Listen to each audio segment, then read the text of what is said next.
5년 지나면 아예 연락도 뜸해집니다. 어떤 분은 형제가 같은 동네에 사는데도 3년 넘게 한 번도 안 만났다고 합니다. 길에서 마주쳐도 어색해서 먼저 인사하기가 망설여진다고 합니다. 더 슬픈 건 이게 한두 집안 이야기가 아니라는 겁니다. 여러분 주변을 둘러보세요. 형제끼리 사이좋게 자주 만나는 집안이 얼마나 되나요? 대부분 멀어져 있거나 아예 연락이 끊긴 경우가 많습니다. 심지어 형제 중 누가 아파도 나중에 소문으로 듣는 경우도 있습니다. 부고 소식도 한참 뒤에 알게 되는 일도 생깁니다. 가족인데 왜 이렇게 됐을까요?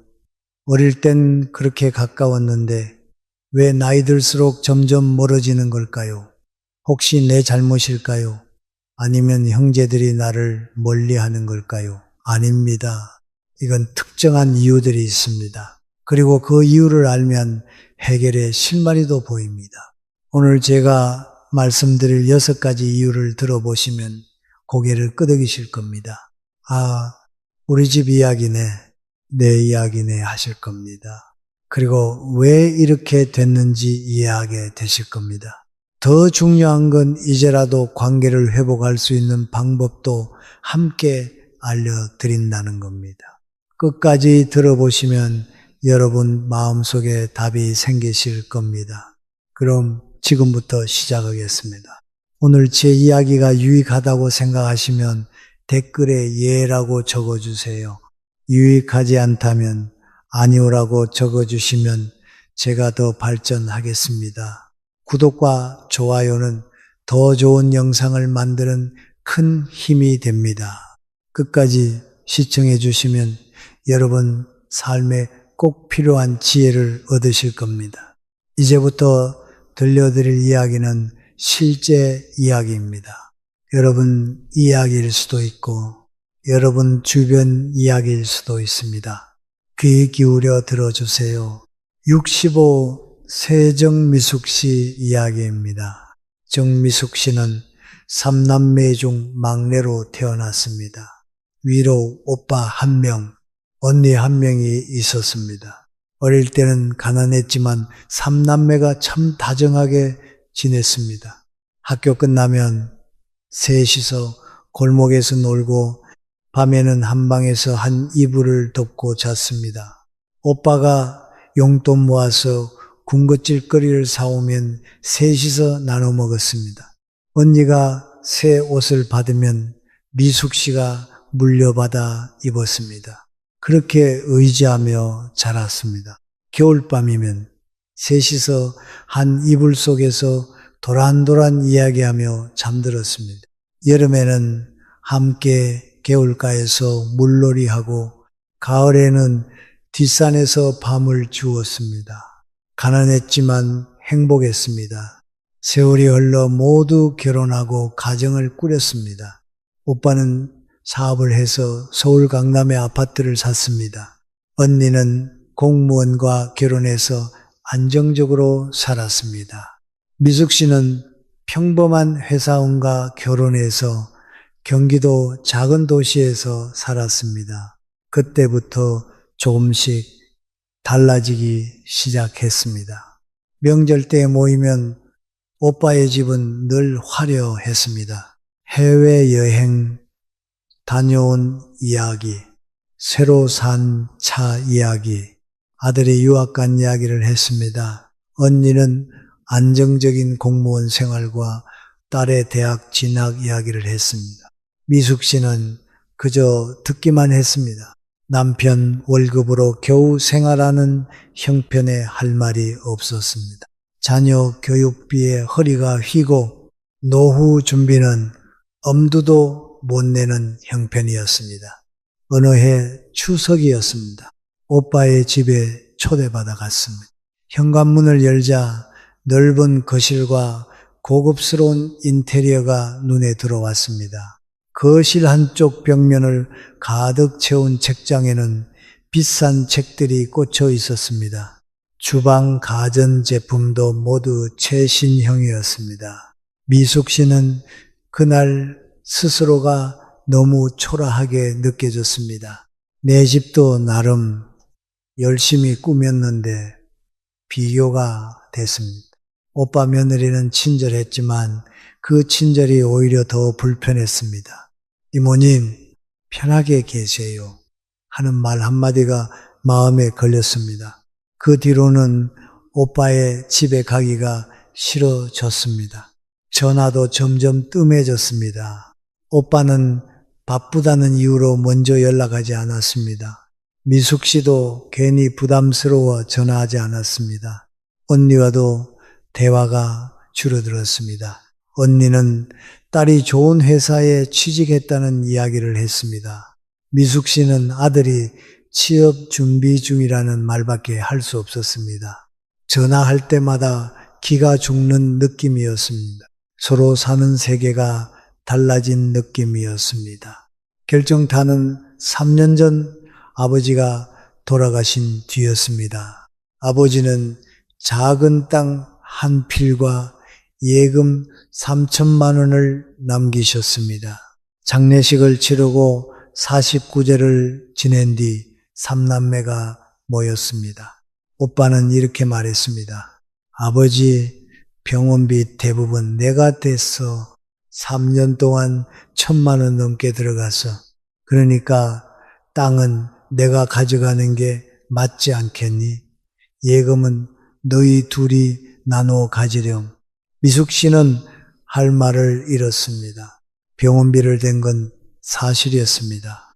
하지만 그동안 어머니를 모시고 산 건 자신이었습니다. 10년 넘게 병수발하며 고생한 건 아무것도 아닌 걸까요? 매일 아침 저녁으로 어머니 밥 챙기고 빨래하고 병원 모시고 다닌 건 돈으로 계산할 수 없는 일 아닌가요? 언니는 오빠 편을 들었습니다. 오빠 말이 맞아. 병원비가 얼만데 그냥 우리는 예금만 나눠 갖자. 미숙 씨는 그날 아무 말 하지 않았습니다. 속으로는 눈물이 났지만 참았습니다. 예금 1,500만 원을 받아 나왔습니다. 하지만 마음속에 큰 응어리가 생겼습니다. 돈이 아까워서가 아니었습니다. 내가 한 일은 아무 가치도 없구나 하는 생각이 들어서였습니다. 그 뒤로 오빠, 언니에게 연락하지 않았습니다. 오빠와 언니도 연락하지 않았습니다. 1년이 지나고 2년이 지났습니다. 이제 3년째 연락이 끊겼습니다. 명절에도 혼자 지냅니다. 어쩌다 오빠 생각이 나서 전화번호를 찾아보지만 누르지 못합니다. 뭐라고 말해야 할지 모르겠습니다. 그냥 안부라도 물을까 하다가 그대로 덮어둡니다. 오빠도 언니도 먼저 연락하지 않습니다. 어릴 때 그렇게 붙어 지내던 3남매가 이제는 남처럼 지냅니다. 정미숙 씨는 요즘 명절만 되면 마음이 쓸쓸합니다.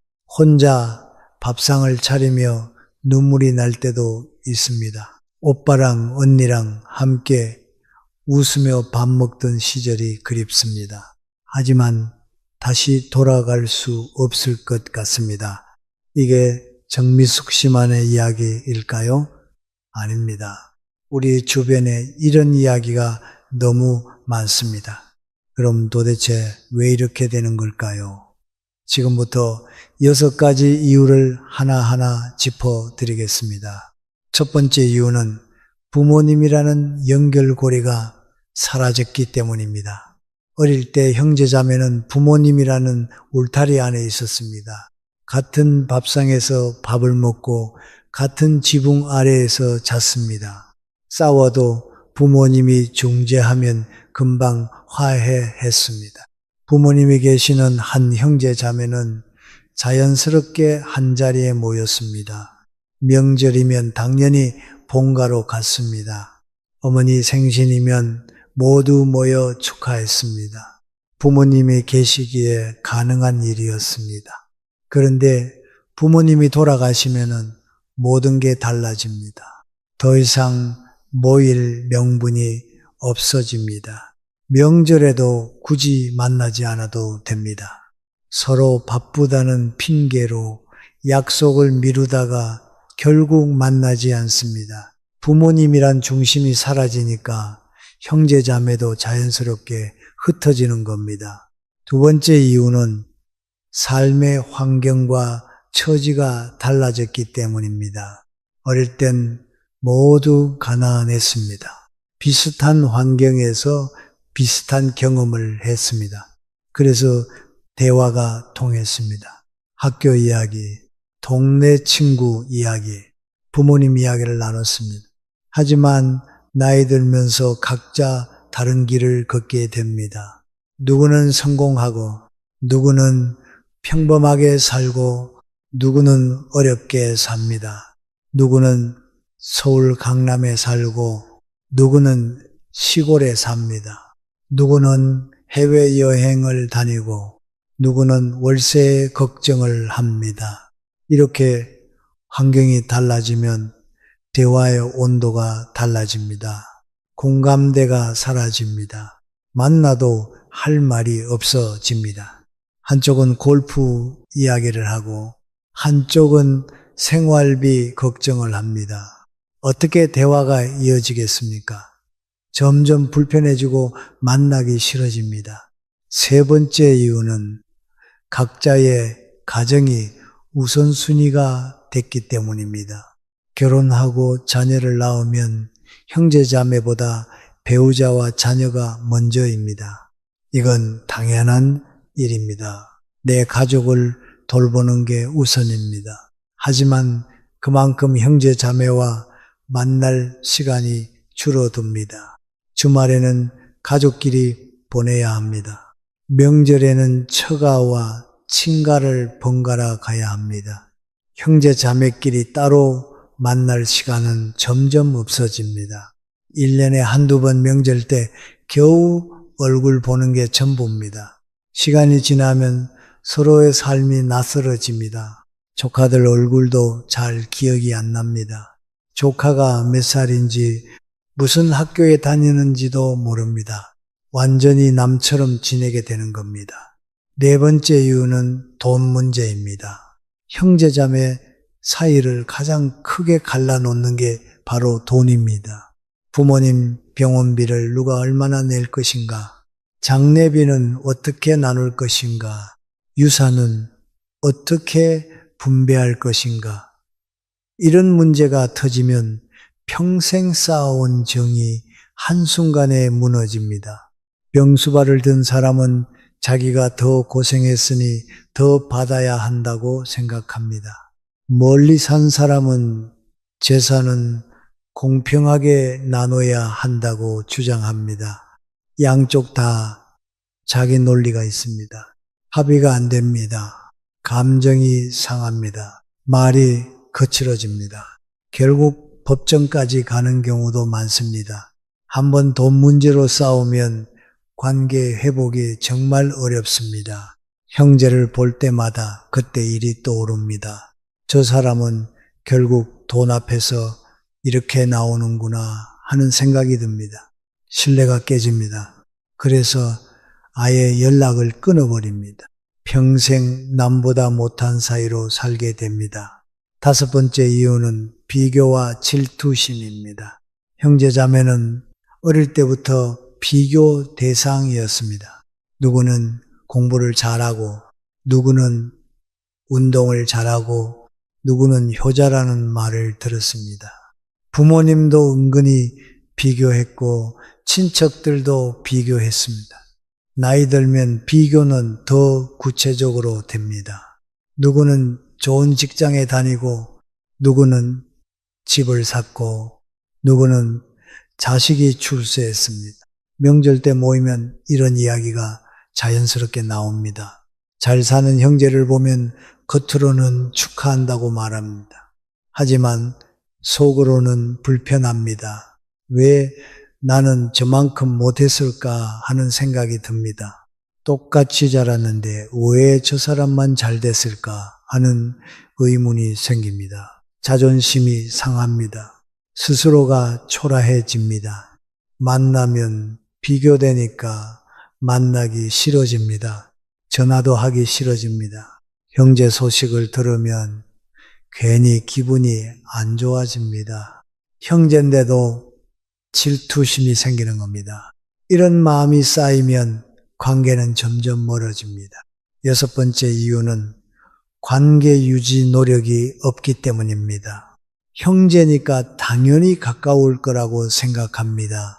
친구는 연락 안 하면 멀어진다는 걸 알지만 형제는 가족이니까 괜찮다고 생각합니다. 그래서 먼저 연락하지 않습니다. 안부도 묻지 않습니다. 생일도 챙기지 않습니다. 명절에도 형식적인 인사만 주고받습니다. 요즘 어떻게 지내? 건강해? 이 정도만 말하고 끝입니다. 1년, 2년, 3년 지나면 완전히 멀어집니다. 남보다 더 어색한 사이가 됩니다. 만나도 무슨 말을 해야 할지 모릅니다. 대화 주제가 없습니다. 그냥 침묵만 흐릅니다. 여기까지가 형제자매가 멀어지는 6가지 이유입니다. 그럼 이제 우리는 어떻게 해야 할까요? 먼저 한 가지 깨달아야 할 게 있습니다. 형제자매가 멀어지는 건 누구의 잘못도 아닙니다. 자연스러운 인생의 흐름입니다. 각자 가정을 꾸리고 다른 환경에서 살다 보면 멀어질 수 있습니다. 이건 개인의 문제가 아니라 사회 구조의 문제이기도 합니다. 옛날에는 대가족이 함께 살았습니다. 형제자매가 같은 동네에서 살았습니다. 자연스럽게 자주 만났습니다. 하지만 지금은 핵가족 시대입니다. 각자 멀리 떨어져 삽니다. 만나려면 시간과 노력이 필요합니다. 그래서 자연스럽게 멀어지는 겁니다. 하지만 중요한 건 이대로 방치하면 안 된다는 겁니다. 공자는 이런 말을 했습니다. 형제는 손발과 같다. 한쪽이 아프면 다른 쪽도 아프다. 형제자매는 평생 함께 갈 인연입니다. 부모님이 남겨준 가장 소중한 선물입니다. 심리학자들도 말합니다. 노년의 가장 중요한 관계가 형제 자매의 관계라고요. 배우자를 먼저 떠나보낼 수도 있습니다. 자녀는 자기 인생을 살아야 합니다. 결국 옆에 남는 건 형제 자매입니다. 어릴 때 추억을 공유한 유일한 사람들입니다. 같은 부모 밑에서 자란 유일한 사람들입니다. 그 관계를 포기하는 건 인생의 큰 손실입니다. 지금 여러분이 형제와 멀어져 있다면은 이건 전국적인 현상입니다. 통계를 보면 60대 이상 중에 절반 이상이 형제와 1년에 한두 번도 안 만난다고 합니다. 70대는 더 심합니다. 3분의 2 이상이 형제와 거의 연락하지 않는다고 합니다. 여러분만 그런 게 아닙니다. 많은 분들이 똑같은 고민을 하고 있습니다. 하지만 그렇다고 이대로 두어서는 안 됩니다. 남은 인생을 혼자 외롭게 살 건가요? 아니면 형제와 다시 가까워질 건가요? 선택은 여러분의 몫입니다.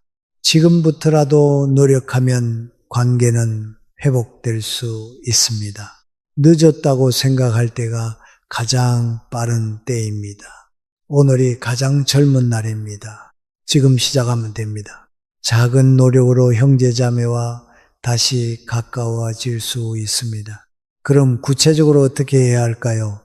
지금부터 실천 방법을 말씀드리겠습니다. 가장 중요한 건 작은 행동부터 시작하는 겁니다.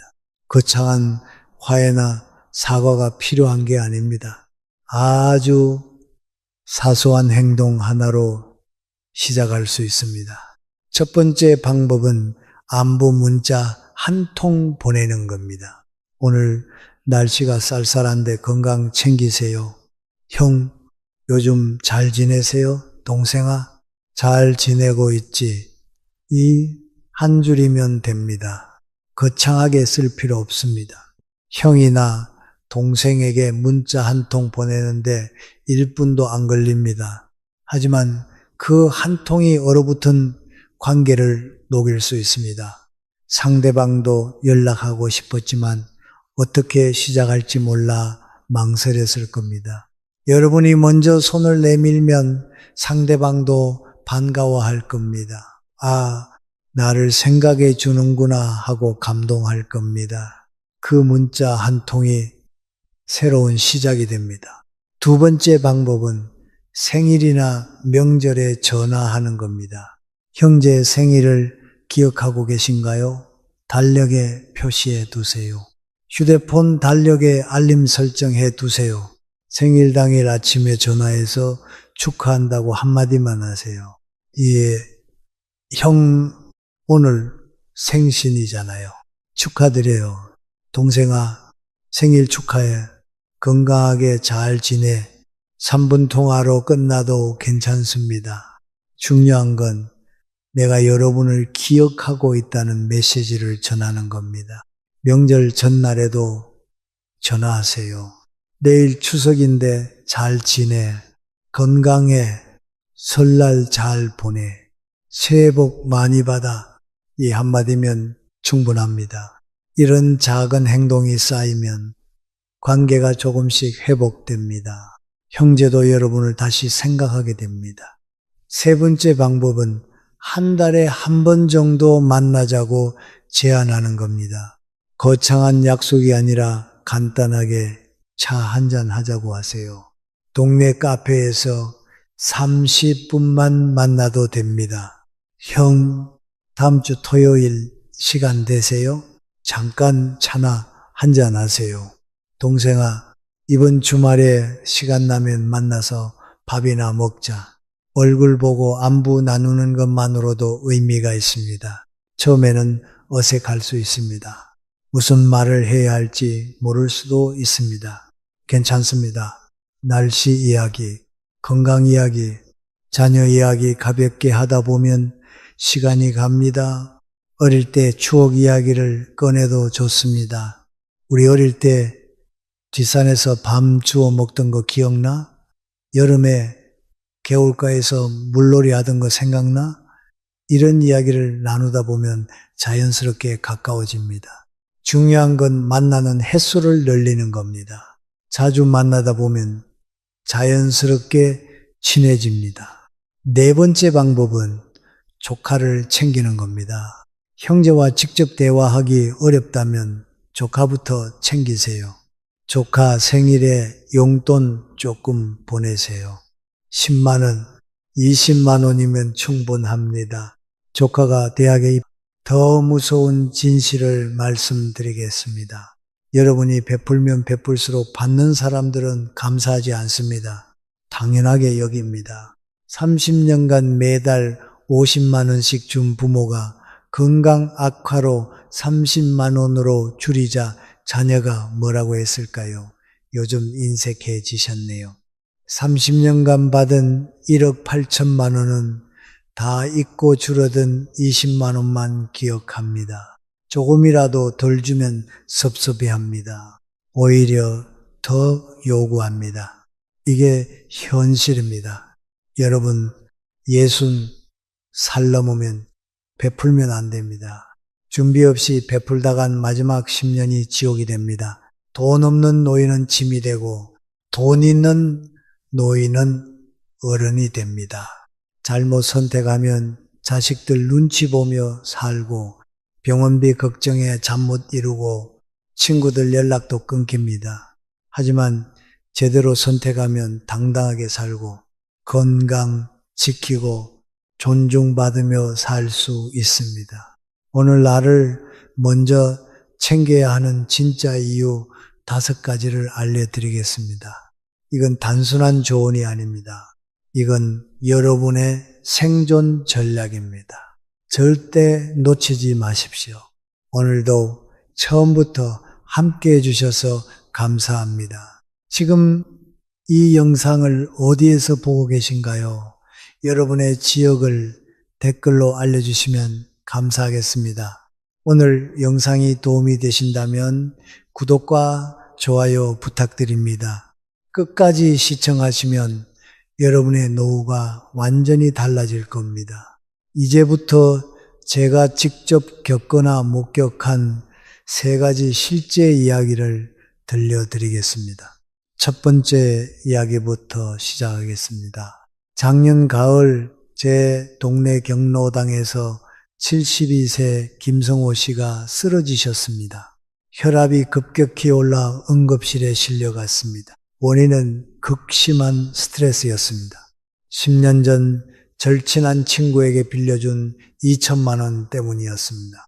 그 친구는 사업 자금이 필요하다며 1년만 쓰고 꼭 갚겠다고 약속했습니다. 성호 씨는 평생 모은 돈이었지만 30년 지기 친구를 위해 선뜻 내어주었습니다. 하지만 10년이 지나도록 원금은커녕 이자도 받지 못했습니다. 전화하면 피하고 만나자고 하면 바쁘다고 했습니다. 결국 연락이 완전히 끊겼습니다. 성호 씨는 그 돈 때문에 10년을 고생했습니다.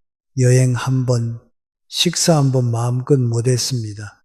병원도 아껴가며 다녔습니다.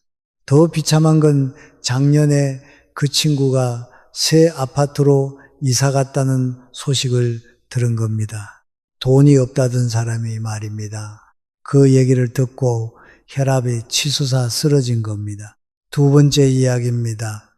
65세 박순자 씨는 평생 알뜰하게 살아 강북의 아파트 한 채를 가지고 계셨습니다. 10년 전 세무사의 권유로 자녀들에게 미리 증여하셨습니다. 상속세를 아끼려는 현명한 선택이라고 생각하셨습니다. 그런데 5년 전 자녀들 사이에 갈등이 생겼습니다. 큰아들이 사업 자금이 필요하다며 그 아파트를 팔자고 했습니다. 작은 딸은 반대했지만 결국 큰아들의 뜻대로 진행됐습니다. 순자 씨는 그 집에서 계속 살고 싶으셨지만 이미 소유권이 넘어간 상태였습니다. 아무런 말도 할 수 없었습니다. 결국 아파트는 팔렸고 순자 씨는 작은 전세방으로 쫓겨나듯 이사를 가셨습니다. 큰아들은 사업 자금을 받았지만 순자 씨에게는 한 푼도 드리지 않았습니다. 이미 증여받은 거라며 당연하다는 듯이 말했습니다. 지금 순자 씨는 좁은 방에서 홀로 지내시며 후회하고 계십니다. 왜 진작 알지 못했을까? 재산은 죽을 때까지 내 이름으로 가지고 있어야 한다는 것을. 세 번째 이야기입니다. 68세 이진수 씨는 자녀 사랑이 유난히 깊으신 분이었습니다. 자녀들이 결혼한 후에도 매달 50만 원씩 용돈을 드렸습니다. 두 자녀에게 드리니 매달 100만 원이 나갔습니다. 30년간 꼬박꼬박 드렸습니다. 총액을 계산하면 무려 3억 6천만 원입니다. 그런데 작년에 진수 씨가 당뇨 합병증으로 건강이 급격히 나빠지셨습니다. 병원비가 매달 수백만 원씩 나가기 시작했습니다. 할 수 없이 용돈을 30만 원으로 줄이셨습니다. 그러자 큰딸이 뭐라고 했을까요? 아버지가 요즘 인색해지셨네요. 이렇게 말했답니다. 30년간 받은 3억 6천만 원은 다 잊어버리고 20만 원 줄어든 것만 기억하는 겁니다. 작은 아들도 섭섭하다며 투덜거렸습니다. 진수 씨는 그날 밤 잠을 이루지 못하셨습니다. 평생 자식들을 위해 헌신했는데 이게 돌아오는 대답인가 가슴이 무너지는 것 같았다고 하셨습니다. 여러분, 이 3가지 이야기가 특별한 경우일까요? 절대 아닙니다. 우리 주변에 이런 일이 너무나 많습니다. 그리고 지금 이 순간에도 똑같은 일들이 계속 벌어지고 있습니다. 이 3가지 이야기에서 우리는 무엇을 배워야 할까요? 먼저 분명한 교훈을 말씀드리겠습니다. 첫 번째 교훈입니다. 여러분의 돈은 한정되어 있고 다시 벌 수 없습니다. 젊을 때는 완전히 달랐습니다. 월급이 매달 들어왔고 사업 수입이 있었습니다. 돈을 잃어도 다시 벌 수 있었습니다. 실패해도 재기할 시간이 충분했습니다. 빚을 져도 갚을 방법이 있었습니다. 하지만 지금은 완전히 다릅니다. 연금과 저축이 전부입니다. 한번 나간 돈은 다시 채울 방법이 없습니다. 김성호 씨가 빌려준 2천만 원은 영영 돌아오지 않았습니다. 그 돈이 있었다면 10년을 훨씬 더 풍요롭게 사셨을 겁니다. 해외여행도 가고 좋은 음식도 먹고 건강검진도 제대로 받으셨을 겁니다. 하지만 그 기회는 영원히 사라졌습니다. 여러분이 가진 돈은 제한된 자원입니다. 마치 사막에서 물통 하나를 들고 있는 것과 같습니다. 그 물을 함부로 나눠주면 정작 본인이 목말라 죽습니다. 국민연금을 받는다 해도 평균 월 50만 원에서 80만 원 정도입니다. 이 돈으로 한 달을 살아야 합니다. 집세, 공과금, 식비, 교통비, 병원비를 다 내야 합니다. 여기서 자녀에게 용돈까지 주면 남는 게 없습니다. 두 번째 교훈입니다. 의료비는 생각보다 훨씬 많이 듭니다. 건강보험이 있다고 안심하면 절대 안 됩니다. 본인 부담금이 만만치 않습니다. 암치료는 수술과 항암치료를 합치면 수천만 원이 듭니다. 폐암말기 치료는 1년에 5천만 원이 넘게 됩니다. 위암 수술은 1,000만 원입니다. 대장암 수술과 항암 치료를 합치면 2천만 원입니다. 인공관절 수술은 한쪽에 500만 원입니다. 양쪽 무릎을 다 하면 1,000만 원입니다. 백내장 수술은 한쪽 눈에 200만 원입니다. 양쪽 하면 400만 원입니다. 심장 스텐트 시술은 한 번에 800만 원입니다. 여러 개 넣으면 1,500만 원이 넘습니다. 척추 수술은 1,000만 원이 넘습니다. 게다가 만성질환 약도 무시할 수 없습니다. 당뇨약, 고혈압약, 고지혈증약, 골다공증약, 관절염약 이런 약들을 평생 먹어야 하는데 한 달 약값이 10만 원에서 30만 원까지 나갑니다. 1년이면 120만 원에서 360만 원입니다. 10년이면 1200만 원에서 3600만 원입니다. 20년이면 2400만 원에서 7200만 원입니다. 요양병원이나 요양원 비용은 더 큽니다. 한 달에 최소 200만 원에서 300만 원씩 듭니다. 1년이면 최소 2400만 원입니다. 5년이면 1억 2천만 원입니다. 10년이면 2억 4천만 원입니다. 제 지인 중 한 분은 뇌출혈로 쓰러져서 6개월간 중환자실과 일반 병실에 입원했습니다. 총 치료비가 8천만 원이 나왔습니다. 보험으로 일부를 처리했지만 본인 부담금이 2천만 원이었습니다. 재활치료까지 하면 1,000만 원이 더 들어갑니다.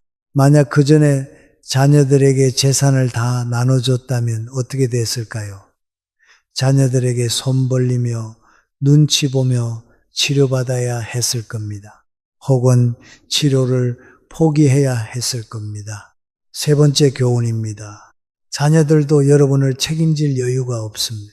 요즘 젊은 세대의 현실을 정확히 아셔야 합니다. 서울 아파트 중위 가격이 10억 원이 넘습니다. 전세값도 5억 원에서 7억 원입니다. 대출 이자만 한 달에 200만 원에서 300만 원씩 나갑니다. 금리가 4%라고 가정하면 5억 원 대출의 월 이자가 166만 원입니다. 7억 원 대출이면 월 이자가 233만 원입니다. 여기에 관리비 30만 원, 생활비 200만 원이 추가됩니다.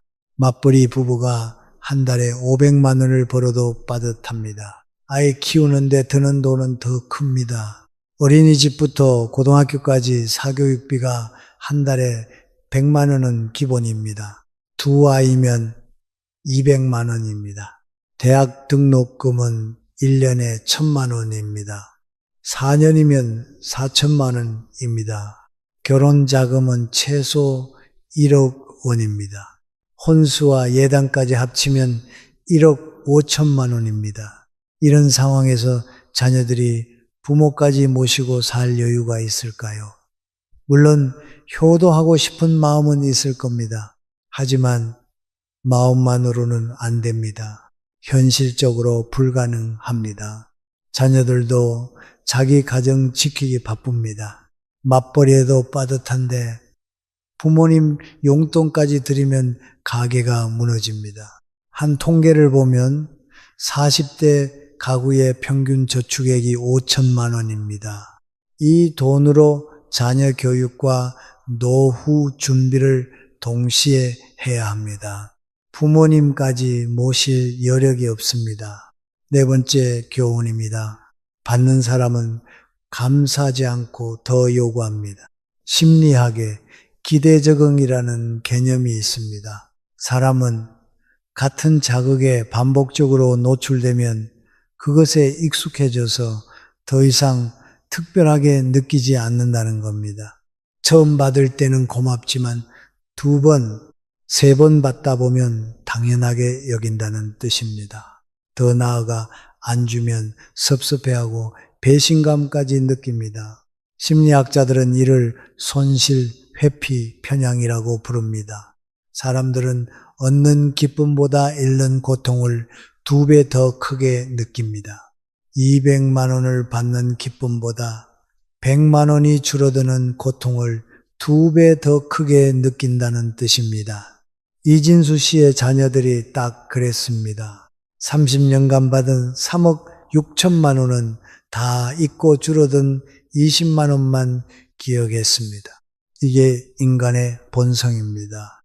계속 받으면 권리처럼 느껴집니다. 그러다 조금이라도 줄어들면 박탈감을 느낍니다. 여러분이 아무리 많이 줘도 고마워하지 않습니다. 오히려 더 많이 달라고 요구합니다. 이것을 심리학에서는 쾌락의 쳇바퀴라고 부릅니다. 만족의 기준점이 계속 올라가서 더 많은 것을 원하게 된다는 뜻입니다. 5번째 교훈입니다. 돈이 있어야 존중받습니다. 슬픈 현실이지만 돈 없는 노인은 짐이 되고 돈 있는 노인은 어른이 됩니다. 박순자 씨가 왜 자기 집에서 쫓겨났습니까? 소유권을 자녀들에게 넘겼기 때문입니다. 만약 그 집이 여전히 순자 씨 이름이었다면 아무도 함부로 못했을 겁니다. 자녀들이 명절에 찾아오는 이유도, 친척들이 잘 대해주는 이유도, 친구들이 연락하는 이유도 결국 뭔가 받을 게 있다고 생각하기 때문입니다. 냉정하게 들리십니까? 하지만 이게 현실입니다. 제가 아는 한 할머니는 80대인데도 자녀들이 명절마다 모십니다. 생신 때도 빠짐없이 찾아옵니다. 평소에도 일주일에 한 번씩은 전화합니다. 왜일까요? 그분이 강남 아파트 한 채와 지방 상가 건물을 가지고 계시기 때문입니다. 자녀들은 상속을 기대합니다. 그러니까 잘해드리는 겁니다. 만약 그 부동산을 미리 다 나눠줬다면 어떻게 됐을까요? 아마 요양원에 계셨을 겁니다. 자녀들이 바쁘다는 핑계로 모시지 않았을 겁니다. 돈이 있어야 선택권이 생깁니다. 어디 살지, 누구와 살지, 어떻게 살지 선택할 수 있습니다. 돈이 없으면 자녀들 결정에 따라야 합니다. 눈치를 봐야 합니다. 원하지 않는 곳에서 살아야 할 수도 있습니다. 이제 철학적이고 심리학적인 해석을 더해 보겠습니다. 심리학자들은 호혜성의 원리에 대해 이야기합니다. 사람들은 받은 만큼 돌려줘야 한다는 심리적 압박을 느낀다고 합니다. 하지만 여기에는 중요한 전제가 있습니다. 받은 것을 받았다고 인식해야 한다는 겁니다. 문제는 반복적으로 받으면 그것을 더 이상 받은 것으로 인식하지 않는다는 점입니다. 당연한 것으로 여기게 됩니다. 그래서 이진수 씨의 자녀들은 30년간 받은 돈을 은혜로 생각하지 않았던 겁니다. 심리학자 로버트 치알디니는 이렇게 말했습니다. 사람들은 자신이 받은 것을 기억하지 못하지만 주지 못한 것은 오래 기억한다. 정확히 그 말입니다. 보편적인 메시지로 확장해 보겠습니다. 이 문제는 비단 노인들만의 문제가 아닙니다. 우리 사회 전체의 문제입니다. 베푸는 것을 미덕으로 여기는 문화 때문에 많은 분들이 자기 자신을 돌보는 것을 이기적이라고 생각합니다. 하지만 자기 자신을 먼저 챙기는 것은 이기심이 아닙니다. 지혜입니다. 성숙함입니다. 책임감입니다. 비행기 안전 수칙을 생각해 보십시오. 산소 마스크가 내려오면 자기 것부터 먼저 착용하라고 합니다. 왜 그럴까요? 내가 먼저 살아야 다른 사람을 도울 수 있기 때문입니다. 내가 쓰러지면 아무도 도울 수 없습니다. 노후도 마찬가지입니다. 내가 먼저 안전해야 자녀들에게도 짐이 되지 않습니다. 내가 경제적으로 안정되어야 자녀들도 마음 편히 살 수 있습니다. 자녀들이 진짜 원하는 것이 무엇일까요? 부모님이 당당하게 사시는 겁니다. 부모님이 건강하게 사시는 겁니다. 부모님이 눈치 안 보고 사시는 겁니다. 부모님께 용돈 받는 게 아닙니다. 이제 행동의 방향을 전환할 때입니다. 지금까지는 남을 위해 살았습니다. 이제부터는 나를 위해 살아야 합니다. 이것이 이기심이 아니라 성숙함입니다. 평생 남을 위해 희생한 여러분은 이제 여러분 자신을 위한 자격이 충분합니다. 아니, 의무가 있습니다. 여러분이 건강하고 경제적으로 안정되어야 자녀들도 마음 편히 살 수 있습니다. 여러분이 당당하게 살아야 주변 사람들도 여러분을 존중합니다. 자기 자신을 지키는 것이 가장 큰 사랑입니다. 자기 자신을 존중하는 것이 가장 큰 효도입니다. 여러분이 무너지면 모두가 무너집니다. 여러분이 서 있어야 모두가 설 수 있습니다. 지금부터 여러분 자신을 최우선으로 두십시오. 이것이 이기심이 아니라 지혜입니다. 이것이 냉정함이 아니라 성숙함입니다. 이것이 비정함이 아니라 사랑입니다. 그렇다면 구체적으로 어떻게 해야 할까요? 작은 행동부터 시작하는 것이 중요합니다. 오늘부터 당장 실천할 수 있는 방법들을 말씀드리겠습니다. 첫 번째, 절대로 돈을 빌려주지 마십시오. 친구든 친척이든 자녀든 누구에게도 빌려주지 마십시오. 빌려주는 순간 그 돈은 사라진 돈입니다. 금융감독원 통계를 보면은 개인 간 차용금 회수율이 30%도 안 됩니다. 100만 원 빌려주면 30만 원도 돌려받기 힘들다는 뜻입니다. 누가 돈을 빌려달라고 하면 이렇게 말하십시오. 나도 여유가 없어. 노후 자금은 건드릴 수 없어. 은행에서 대출받아 단호하게 거절하십시오. 미안해할 필요 없습니다. 여러분의 노후가 더 중요합니다. 두 번째, 자녀들에게 미리 재산을 나눠주지 마십시오.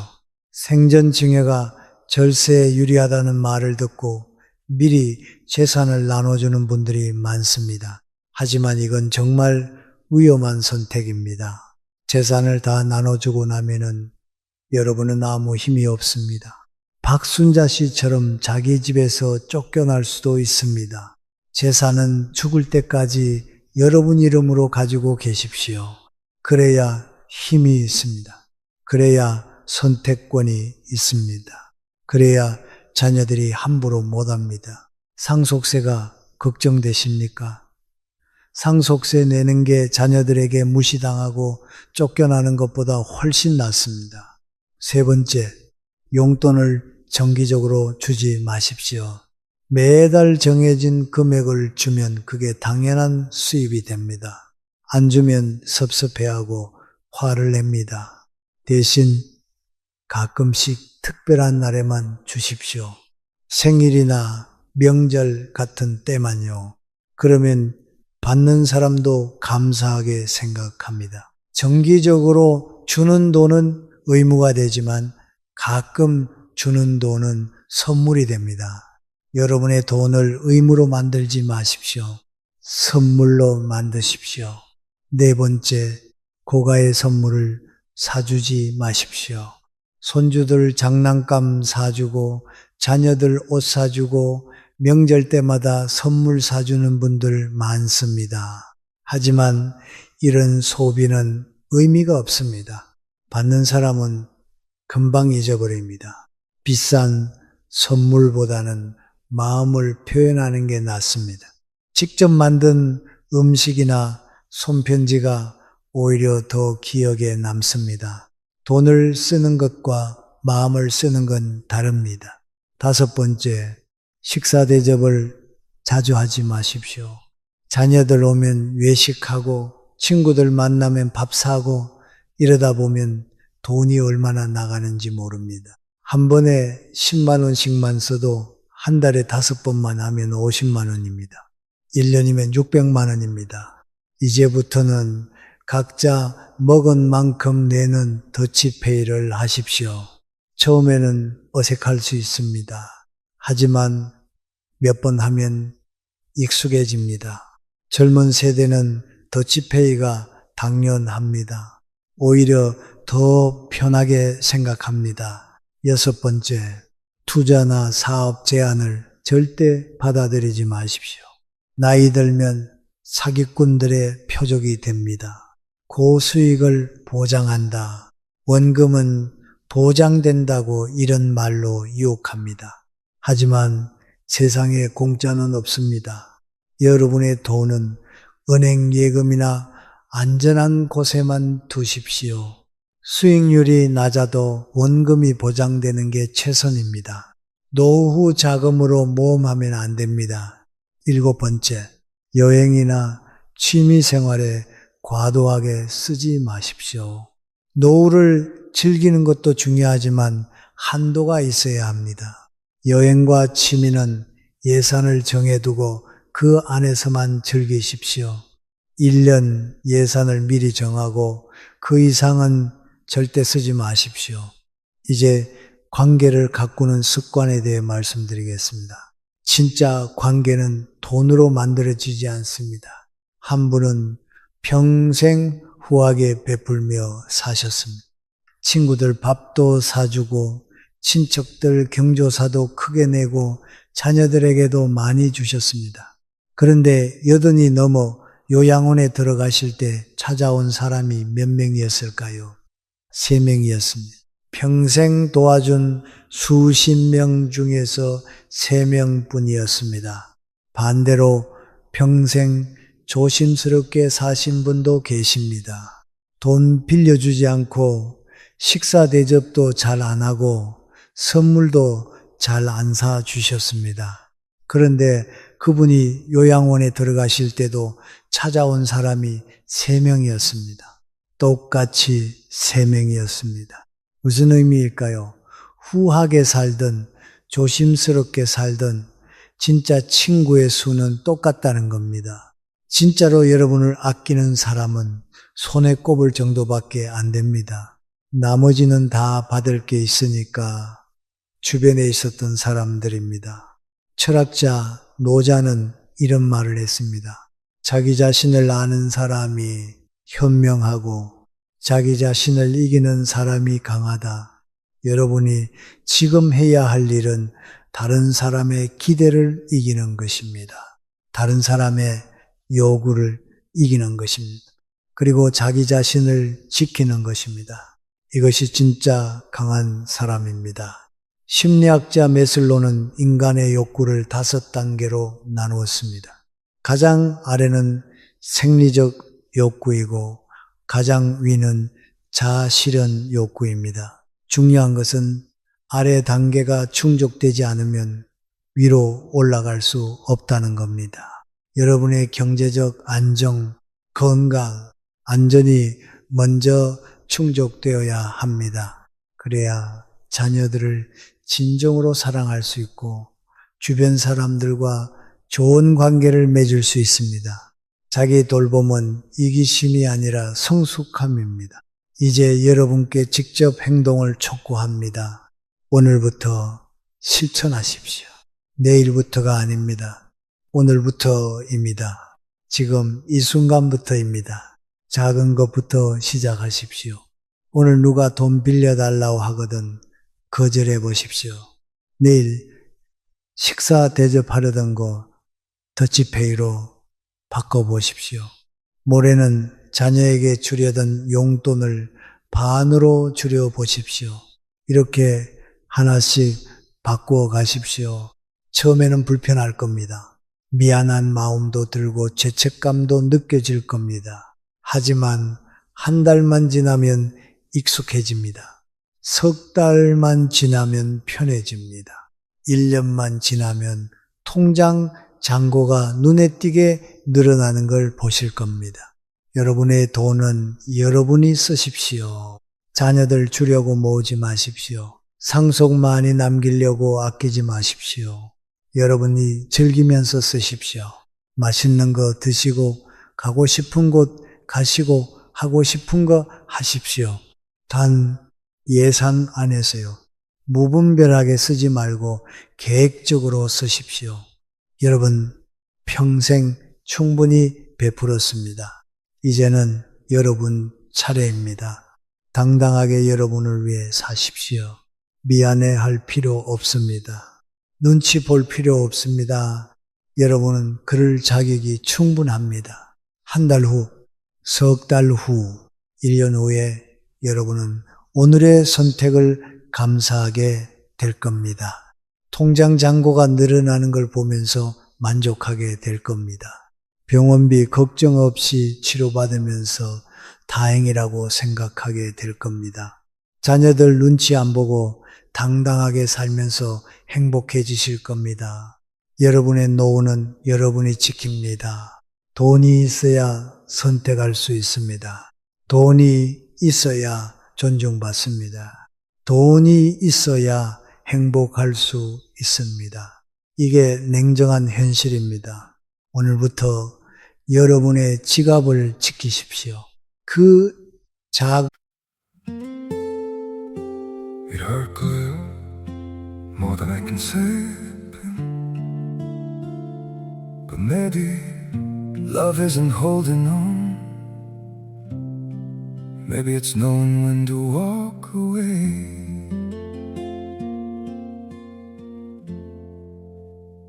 We try to hold what we're slipping through, like sand running from our hands. Every promise started losing shape. We couldn't be what we once planned. Your eyes would look right through mine, like you were already gone. We stayed too long in a fading light, trying to prove we still. It hurt good, more than I can say. But maybe love isn't holding on. Maybe it's knowing when to walk away. We try to hold what we're slipping through, like sand running from our hands. Every promise started losing shape. We couldn't be what we once planned. Your eyes would look right through mine, like you were already already gone. We stayed too long in a fading light, trying to prove we still. 이럴 거예요. More than I can say. But maybe love isn't holding on.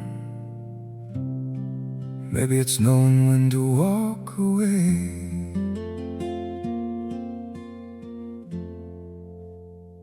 We try to hold what we're slipping through, like sand running from our hands. Every promise started losing shape. We couldn't be what we once planned. 작은 결단이 여러분의 남은 인생을 완전히 바꿔놓을 겁니다. 그리고 이어서 다음 주제를 공유하겠습니다. 60부터 근면성실은 답이 아니다. 창조적으로 살면서 성공하는 5가지 방법. 한국 사람들이 가장 많이 하는 착각이 있습니다. 열심히 일하면 행복해질 거라는 착각입니다. 성실하게 살면 노후가 보장될 거라는 착각입니다. 아닙니다. 60년을 성실하게 살았는데도 행복하지 않다면 방법이 틀린 겁니다. 이제는 다르게 살아야 합니다. 근면 성실은 50대까지만 통합니다. 60부터는 완전히 새로운 삶의 방식이 필요합니다. 오늘 그 비밀을 공개합니다. 여러분, 솔직하게 질문 하나 드리겠습니다. 지금 행복하십니까? 아침에 눈을 떴을 때 오늘 하루가 기대되십니까? 할 일이 있고 만날 사람이 있고 재미있는 일이 있습니까? 대부분 고개를 저으실 겁니다. 우리는 평생 성실하게 살아왔습니다. 회사를 위해 밤늦게까지 일했습니다. 가족을 위해 주말도 반납했습니다. 자식 교육을 위해 모든 것을 희생했습니다. 그렇게 30년, 40년을 살았습니다. 그런데 퇴직하고 나니 어떻습니까? 갑자기 할 일이 없어졌습니다. 아침에 일어나도 갈 곳이 없습니다. 텔레비전을 켜고 채널을 보고 시간을 때웁니다. 이게 우리가 꿈꿨던 노후입니까? 더 슬픈 건 이겁니다.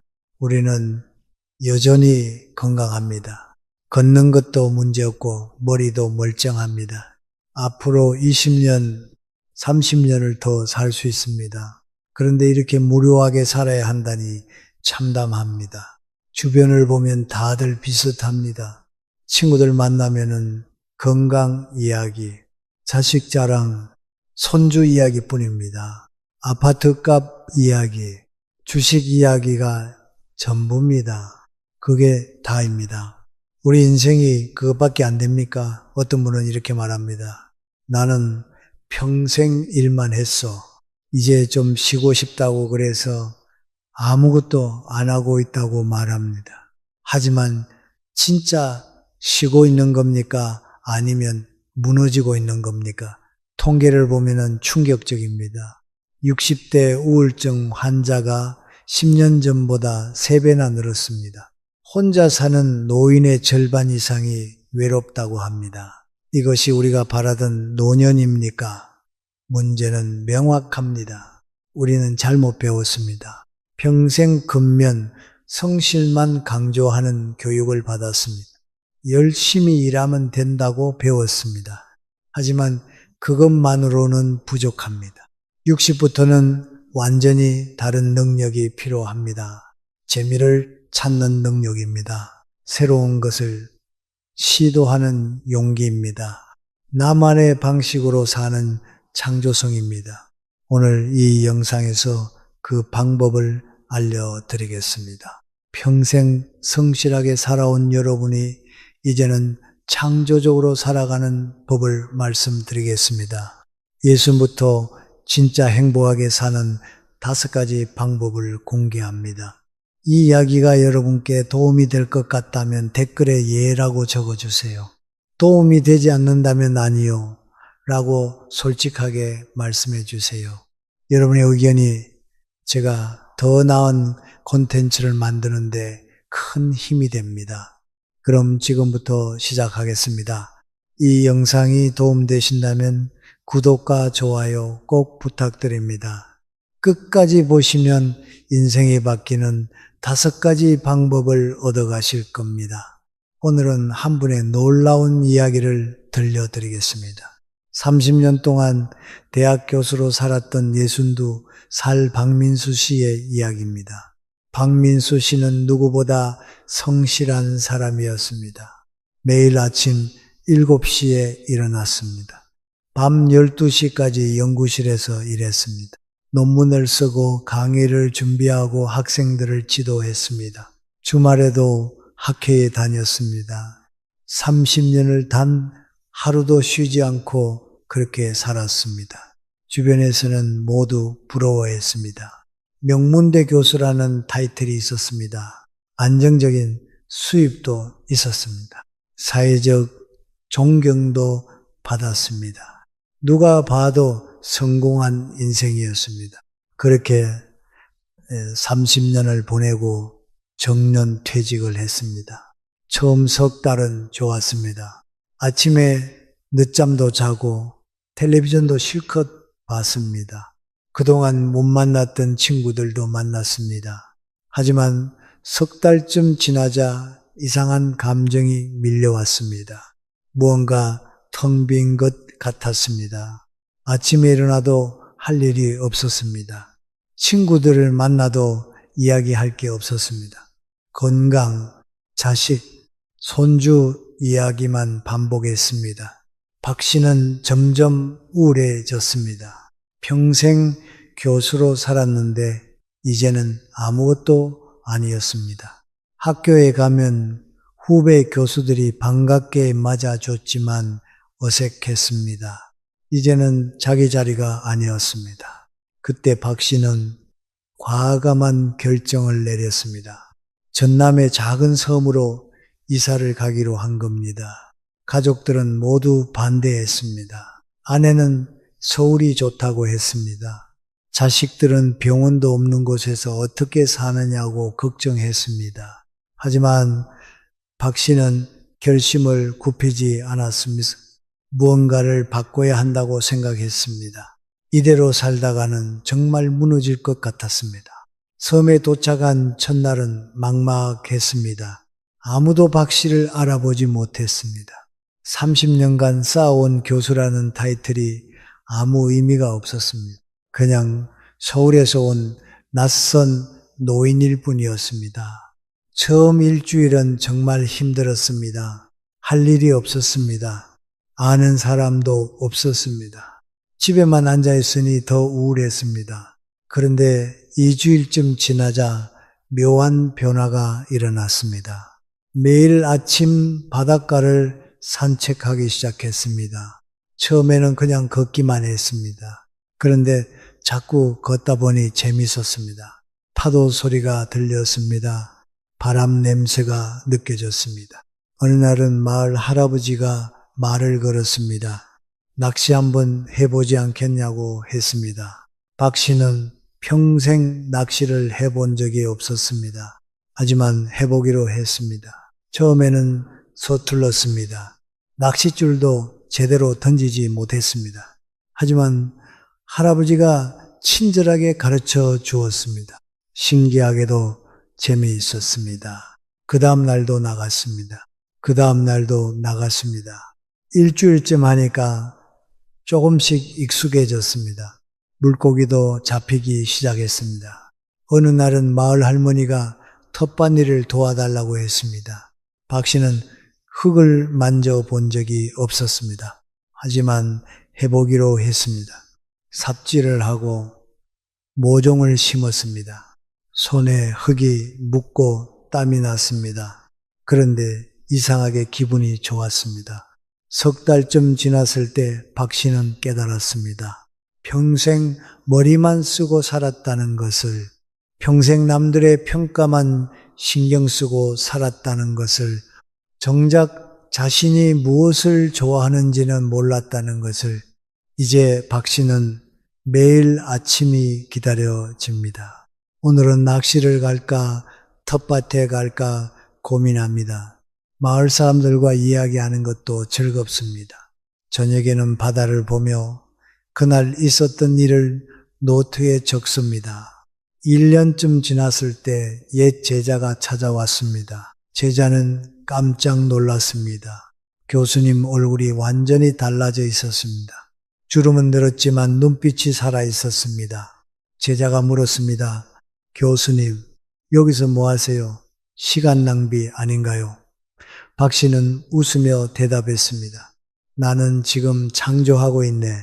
평생 남의 이론을 가르쳤지만 이제는 내 삶을 만들고 있지.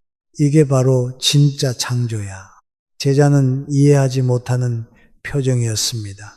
하지만 박 씨의 얼굴에는 평온함이 가득했습니다. 박민수 씨의 이야기에서 우리는 중요한 교훈을 얻을 수 있습니다. 60세 이후의 삶은 새로운 창조의 시기입니다. 그동안 쌓아온 경험과 지혜를 자기만의 방식으로 엮어내는 시간입니다. 많은 분들이 착각하고 있습니다. 창조란 예술가나 천재들만 하는 것이라고 생각합니다. 그림을 그리거나 음악을 만드는 것만 창조라고 여깁니다. 아닙니다. 창조란 무에서 유를 만드는 것이 아닙니다. 이미 존재하는 것들을 새롭게 엮어내는 것입니다. 내가 살아온 경험들을 나만의 방식으로 재구성하는 것입니다. 그것이 바로 창조입니다. 심리학자들은 이렇게 말합니다. 인간은 자신의 이야기를 만들어갈 때 가장 행복하다고 타인이 정해준 역할을 수행하는 것이 아니라 자신의 서사를 창조할 때 진정한 만족을 느낀다고 합니다. 생각해 보세요. 우리는 평생 무엇을 했습니까? 회사가 시키는 일을 했습니다. 사회가 요구하는 역할을 했습니다. 가족이 원하는 모습으로 살았습니다. 언제 한 번이라도 내가 진짜 하고 싶은 일을 해봤습니까? 내가 진짜 좋아하는 것을 추구해봤습니까? 대부분 아닐 겁니다. 박민수 씨가 섬에서 발견한 것이 바로 이겁니다. 평생 교수로 살면서 남들의 기대에 맞춰 살았다는 것입니다. 좋은 논문을 써야 한다는 압박, 훌륭한 강의를 해야 한다는 부담, 명망 있는 학자가 되어야 한다는 욕심,